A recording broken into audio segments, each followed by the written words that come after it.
ఇప్పటి వరకు చాప్టర్ 1లో 20 శ్లోకాలు చూసాము. ఇప్పుడు నెక్స్ట్ శ్లోకాలు చూద్దాం. అర్జున ఉవాచ సేనయోరుభయోర్मध्ये రథం స్థాపయమేచ్యుత యావదేతాన్ నిరీక్షేహం యోద్ధుకామానवस्थितान् కైర్మయా సహ యోద్ధవ్యమస్మిన్ రణసముద్యమే. ఈ శ్లోకాల్లో ఉన్న పదాలకి అర్థం ఒకసారి చూద్దాం. అర్జున ఉవాచ అంటే అర్జునుడు పలికెను అని అర్థం. సేనయోరు భయోర్ మధ్యే అంటే రెండు సేనల మధ్య అని. సేనయోరు భయోహ అంటే రెండు సేనల మధ్య అంటే మధ్యన.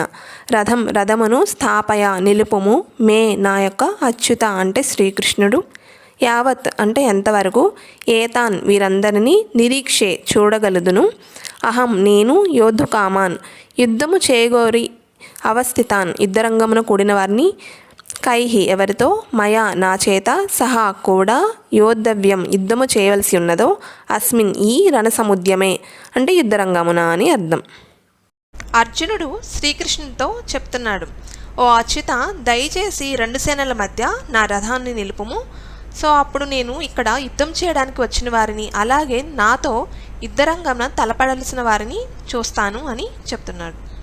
శ్రీకృష్ణుడు దేవదేవుడైనా కానీ పూర్ణ పురుషోత్తముడైనా కానీ ఇక్కడ తన స్నేహితుడి కోసం, అర్జునుడి కోసం రథసారథిగా ఉన్నాడు. అంటే కృష్ణుడు తన భక్తుల కోసం, తన భక్తులకు ప్రేమ చూపించడంలో ఎప్పుడూ ఉంటారు.